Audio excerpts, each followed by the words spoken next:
ఇది అంతిమ దినం. అయ్యి బాబోయ్ నిజమే, నమ్మబుద్ధి కావట్లేదురా. బహుశా ఈ దేశంలో డాక్టర్ బిఆర్ అంబేద్కర్ గారు రాసిన రాజ్యాంగం ఉందో లేదో అయన్నొద్దు, పాయింట్కి రా. ఈరోజు రాత్రి 1:30కి పిఠాపురంలో పడుకోబెట్టేశారు.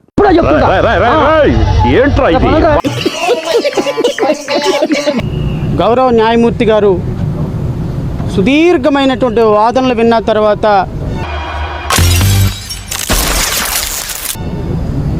ప్రశ్న రావణ్ స్టేషన్ బయలు ఇచ్చేసేయండి, ఇది రిమాండ్కి ఇవ్వదగిన కేసు కాదు అని రిలీజ్ చేసిన తర్వాత ఇక మిగిలిన పోలీసులు పిండేస్తారు రా. 5 నిమిషాల్లో సర్పవరంలో ఒక కేసు ఉంది అని మళ్ళీ అక్కడి నుంచి అరెస్ట్ చేసి వీడిని 2 టౌన్ పోలీస్ స్టేషన్కి మార్చండి. అంబ పలికిద్దామని.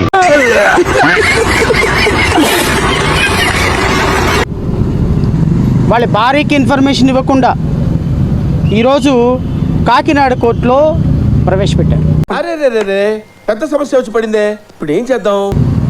ఎందుకు ప్రవేశపెట్టారయ్యా అంటే నేను చెప్తాను, నన్ను చెప్పని.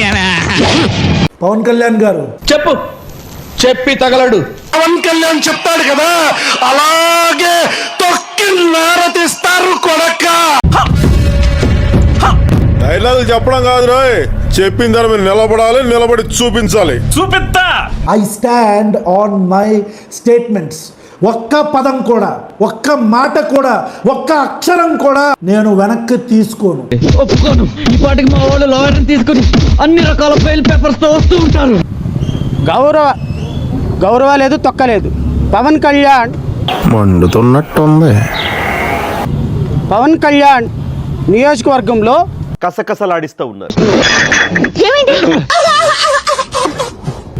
ఎందుకంటే ప్రజాస్వామ్యాన్ని గౌరవించిన వ్యక్తిని గౌరవించాల్సిన అవసరం నాకు కూడా లేదు.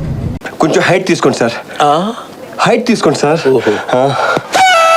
ప్రశ్న రావణ్ ఆ తల్లిదండ్రుల్ని పిల్లల్ని ఇంటర్వ్యూ చేశాడంట.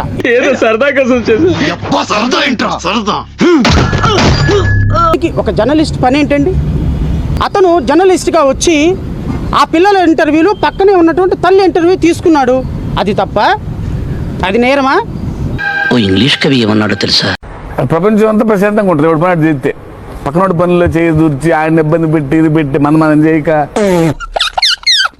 ఉప ముఖ్యమంత్రి పవన్ కళ్యాణ్ ఇది న్యారమా?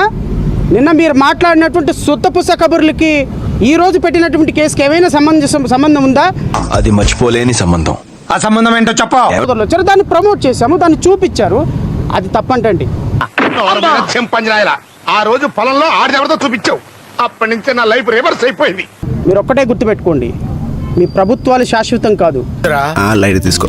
పోలీస్ అధికారులు గుర్తుపెట్టుకోండి, ఈరోజు పవన్ కళ్యాణ్ ఉంటాడు, రేపు శ్రవణ్ కుమార్ ఉంటాడు, ఎల్లుండి రావణ్ కుమార్ ఉంటాడు, ఆవతల ఎల్లుండి రామారావు ఉంటాడు, సుబ్బారావు ఉంటాడు, వెంకట్రావు ఉంటాడు. ఫైనల్ గా మీరు రావణ్ మళ్ళీ ఈ రోజు మచిలీపట్నం పోలీసులు తీసుకెళ్లారు. 2వ విడత కోటింగ్ కూడా పూర్తయింది. ఇప్పుడే కంట్రోల్ రూమ్ షిఫ్ట్ చేశారండి. మచిలీపట్నంలో ఇంకొక కేసు రిజిస్టర్ అయిందంట, తీసుకెళ్లారు. ఇక్కడ కోటింగ్ పూర్తయింది, 2 టౌన్ షిఫ్ట్ చేశారు. మామా బెయిల్ అందనివ్వకుండా చంటితో నిజం ఒప్పించడానికి ప్రయత్నిస్తున్నాడు సీతయ్య. మచిలీపట్నం తర్వాత కాప్రా, తర్వాత భీమవరం, తర్వాత ఇంకో చోటికి రాష్ట్ర వ్యాప్తంగా 35 కేసులు పెట్టి